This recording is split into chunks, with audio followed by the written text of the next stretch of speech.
खेत में किसान और सीमाओं पर जवान। अगर जवान भी ना हो तो हम आप कथा नहीं सुन पाओगे 1 मिनट बैठकर। आज हम लोग बैठकर कथा जो सुन रहे हैं सुरक्षित, ये हमारे जवानों की बदौलत तो सीमाओं पर डटे हैं, अपने प्राणों की परवाह न करते हुए हमारी आपकी सुरक्षा के लिए तैनात हैं सीमाओं पर। और खेत में किसान मेहनत करके अन्न पैदा करके हम तक पहुंचा रहा है, इसलिए हम सुरक्षित जीवित हैं। मेहनत करता है भाई। 101 रुपए का दान भाई दादाजी अर्पण कर रहे हैं। वाह भाई धन्यवाद है और भोलेनाथ की महान कृपा बरसती रहे। तो माखन चोरी लीला, अगर लीला के तौर से हम आपको सुनाएं तो 3 घंटे 2.5 घंटे लगेंगे माखन चोरी लीला में, 2.5 घंटा। अगर लीला सुनाए कहानी तो क्या फायदा कहानी सुनने से। कहानी सुनने हैं तो कहानी रह जाती है। कहानी नहीं, भागवत के हर प्रसंग के पीछे उसका छिपा है रहस्य। वाह भाई 51 रुपए का दान भाई मैया अर्पण कर रही है। नारायण, वाह भाई नारायण के नाम से जब नारायण ही आ गए अब काहे कमी, जब स्वयं नारायण आ गए हैं अब काहे की कमी। भैया जय हो, धन्यवाद भैया। बैठो भाई। तो माखन चोरी लीला, भगवान किसी के यहाँ चोरी करने नहीं गए। आज 500 गाय हैं, हम बड़ा परेशान हैं और किसान बड़ा दुखी है, बड़ा परेशान है। मगर आप विचार कीजिए 1 लाख गौएं नंद बाबा के यहाँ थी, तो जहाँ 1 लाख गौएं हों किसी के यहाँ जाकर माखन क्यों चुराएगा। भगवान चोरी करने किसी के यहाँ नहीं गए थे। भागवत में श्लोक आया है बड़ा सुंदर, ब्रजे प्रसीदम नवनीत चौरम गोपांगना नाम चदकूल चौरम अनेक जन्माजित पाप चौरम चौराग्रगण्यम पुरुषम नमामि।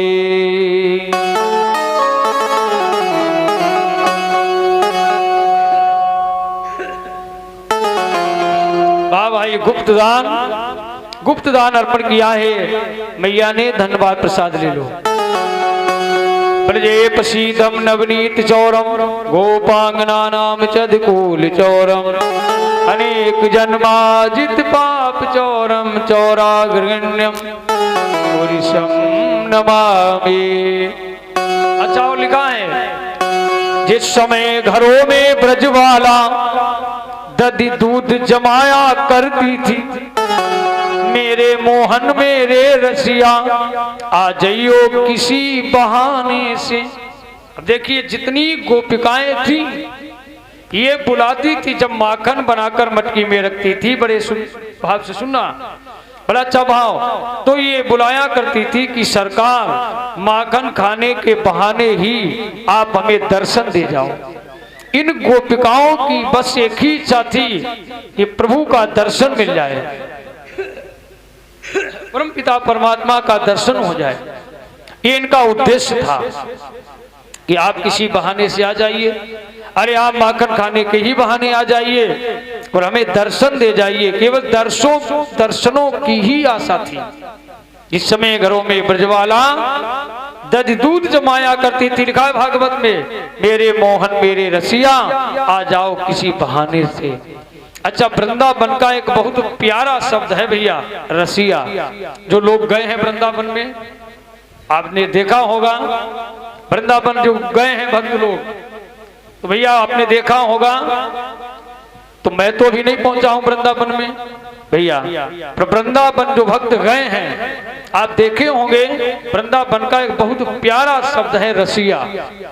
अगर अनजान व्यक्ति भी वहां पहुंच जाए, वहां के भक्त लोग कैसे बुलाते हैं, ए रसिया, उन्हें कहते आओ। और अगर हिया किसी से रसिया आप कह दो तो लोग बुरा मानेंगे। यहाँ अगर आप कह दो ए रसिया तो लोग बुरा मानेंगे, कहेंगे हमसे रसिया कह रहे हो। लेकिन रसिया तो हनुमान को भी कहा गया, तो बुद्धि का फेर है भैया। हमारे हनुमान जी महाराज दर्शन दे रहे हैं सामने, रसिया हनुमान को कहा गया है। राम लखन सीता मन बसिया, रामचरित सुनिबे को रसिया। जय हो। रसिया तो हनुमान जी महाराज को भी कहा गया है, वृंदावन का प्यारा शब्द है रसिया। भगवान ने कहा कैसे दर्शन दिया जाए। भगवान ने एक माध्यम रखा चोरी का। देखिए आप, माध्यम बनाया चोरी का माध्यम, बिना माध्यम से कैसे पहुंच पाएंगे। तो एक माध्यम बनाया, एक मंडल बनाया, जिसमें दामाद, संकीर्ण, मनमंगल, मनसुका इत्यादि समस्त ग्वाल वालों का एक समूह बनाया। और अपने मंडल का नाम मालूम क्या रखा था? गोपाल चोर प्रचार मंडल। नाम रखो मंडल, गोपाल चोर प्रचार मंडल, नाम रख दिया। अब भगवान दर्शन देने के लिए चले। देखो रामायण के माध्यम से आप देखिए, बस थोड़ी चर्चा है माखन चोरी लीला, बहुत थोड़ी सी चर्चा। आध्यात्मिक तौर से आप देखिए तो बड़ी मार्मिक चर्चा। ये गोपिकाएं क्या हैं? अगर आप गोपिकाओं को ये मानते रहो कि हाँ गोपिकाएं होंगी, तो फिर तो कहानी रह जाएगी केवल। एक राजा एक रानी हो गई अमर कहानी। सुनिए कथा, खाओ भंडारा पियो पानी, तो कथा रह जाएगी भैया केवल।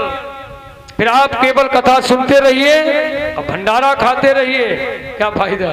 कथा सुनो भंडारा, बहुत लोग इंतजार करते रहते हैं भंडारा कौन दिन हुई, उस समय जल्दी आए। मान लिया कथम नहीं पहुंच पाएंगे तो भंडारम तक शोभा जरूर बढ़ेंगे, तो पहुंच जाएंगे भैया। तो देखिए ये गोपिकाओं को आप गोपिकाएं ना मानिए, क्या मानिए? संत। ये गोपिकाएं नहीं हैं, ये संत हैं, संत। और संत का हृदय क्या होता है? संत का जो हृदय है वो मक्खन के समान। संत का हृदय ही मक्खन बताया गया है रामायण में, आप पढ़कर देखिएगा। संत का जो हृदय है वो मक्खन है, सबका नहीं, किसी किसी संत का, किसी किसी संत का। हमारे योगेश्वर महाराज को आप लीजिए, योगेश्वर महाराज को आप देखिए, बिल्कुल हृदय मक्खन की तरह है, कोमल। अब बहुत से संत ऐसे भी हैं, अरे पत्थर से कठोर, उनका हृदय पत्थर से भी ज्यादा कठोर है भैया। पर कुछ संत आप देखिए तो कोमल है हृदय, हृदय ही उनका मक्खन है भैया। अब देखिए भाव आ रहा है बढ़िया। एक गोपिकाएं हैं संत और इनका हृदय है मक्खन। तो भगवान ने लिखा है रामायण में कि संतु हृदय नवनीत समाना। संत का हृदय ही मक्खन है। भगवान ने खाने वाले माखन की चोरी नहीं की थी भैया। कौन से माखन की चोरी की है? ये भाव है, यहाँ गोपिकाएं हैं संत और इनका हृदय है मक्खन। तो हृदय रूपी माखन की चोरी भगवान ने की थी, खाने वाले माखन की चोरी नहीं की है। पढ़िए भागवत में लिखा है संतो हृदय नवनीत समाना। तो संत का हृदय मक्खन, तो हृदय रूपी मक्खन को चुराया और गोपिकाओं को दर्शन दिया। बोलिए भक्त भगवान की। तो आप दिमाग से निकाल दीजिए, वो घर घर जाकर माखन खाने वाला वो नहीं चुराए हैं, वो तो कहानी है। बस हृदय रूपी मक्खन की चोरी की भगवान ने और गोपिकाओं को दर्शन दिया। इसके बाद एक छोटी सी चर्चा है उखल बंधन की, भगवान ने की थी। भगवान उखल बंधन लीला कर रहे हैं। जब मैया यशोदा ने एक दिन अपने लाला को भैया बांध दिया रस्सी से उखल में, तो उखल बंधन लीला का मतलब है दामोदर लीला जिसे कहते हैं। दाम माने रस्सी, उदर माने पेट, पेट से नीचे कमर से बांधे जाने वाली लीला का नाम है दामोदर लीला, यानी वो उखल बंधन लीला। यशोदा मैया बांध रही है, नहीं बंध रहे भगवान। भगवान को बहुतों ने बांधने का प्रयास किया लेकिन नहीं बांध पाए हैं। बांध कैसे पाएंगे? भगवान पैसे से नहीं बंधता, भगवान मारुति कार से नहीं बंधता, कोठी बंगले से नहीं बंधता है। कैसे बंधता है? लिखा है कि हरि व्यापक सर्वत्र समाना, प्रेम से प्रकट हो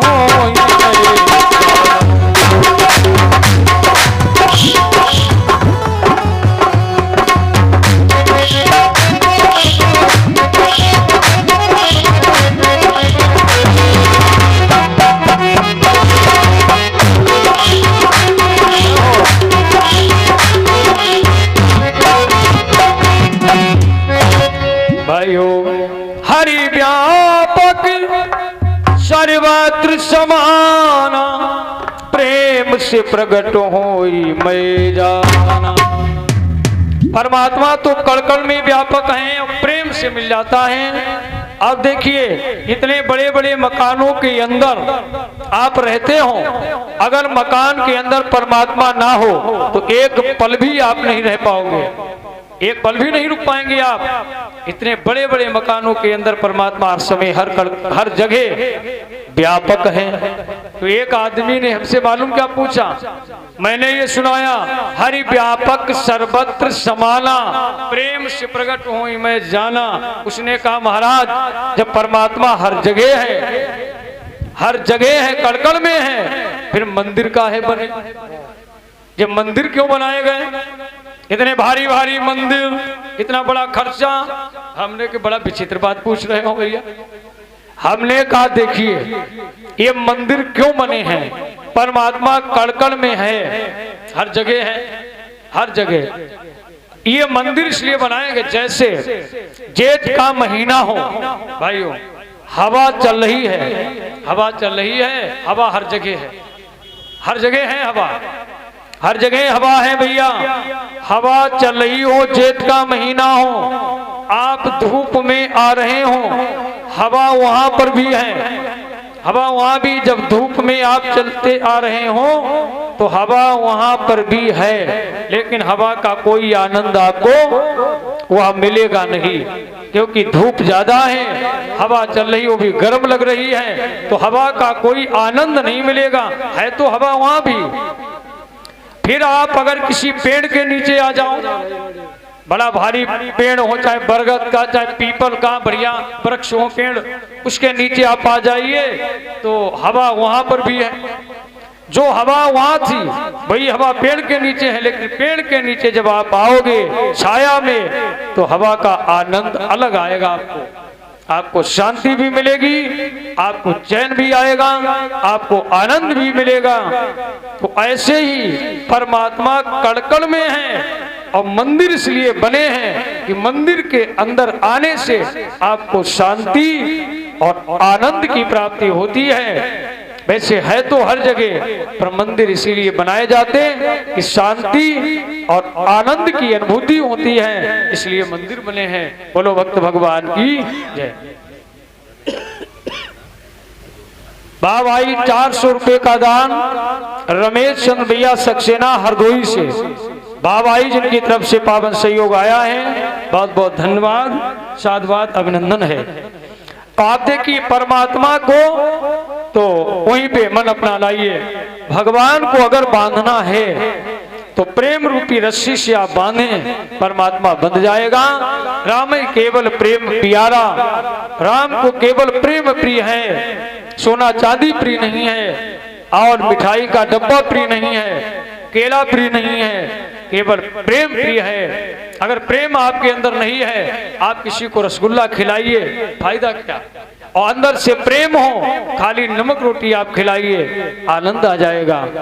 तो खाली प्रेम हो अंदर से, अप्रेम है नहीं अंदर और रसगुल्ला खिला रहे हो, क्या फायदा? तो परमात्मा को प्रेम प्रिय है, सिर्फ प्रेम से भगवान मिलते हैं। इसके बाद आप गौर कीजिए, प्रेम से भगवान।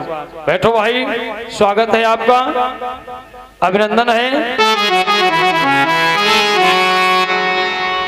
अब भगवान जब नहीं बंध रहे थे तो लिखा है, बरसाने से राधा ने प्रेम रूपी रस्सी को भेजा और भगवान बंधन में आए। मैया अपना काम करने लगी। भगवान ने उखल को उखाड़ा, लेकर चले तो पेड़ खड़े थे यमलार्जुन के, उनके बीच से भगवान निकले। भगवान निकल गए, उखल अटक गया। भगवान लगाए जोर लगाए तो पेड़ दोनों खड़े और जमीन पर गिर गए, दोनों पुरुष बन गए। बोलो भक्त भगवान की। परीक्षित बोले अब्बा कुछ सुंदर चर्चा। खड़े थे तब पेड़ यमराजुन के, गिरते ही पुरुष बन गए। क्या रहस्य है, क्या कथा है? तो बड़ी बढ़िया कथा है। देखिए ये जो पेड़ थे यमराजुन के, ये श्रापित थे। ये दोनों थे नल कुबर मणिग्रीव, ये कुबेर के बेटे थे दोनों। कुबेर धन का मालिक कौन? कुबेर, धन का मालिक कुबेर। अब ये धन के मालिक के बेटा थे भैया कथा प्रेमियों। इस बात का इन्हें घमंड आ गया। क्या घमंड आया कि हम तो धन के मालिक के बेटा, तो हमें चिंता का है, जो चाहे सो कर सकते हैं, मनमानी कर सकते हैं। अब प्रधानमंत्री का बेटा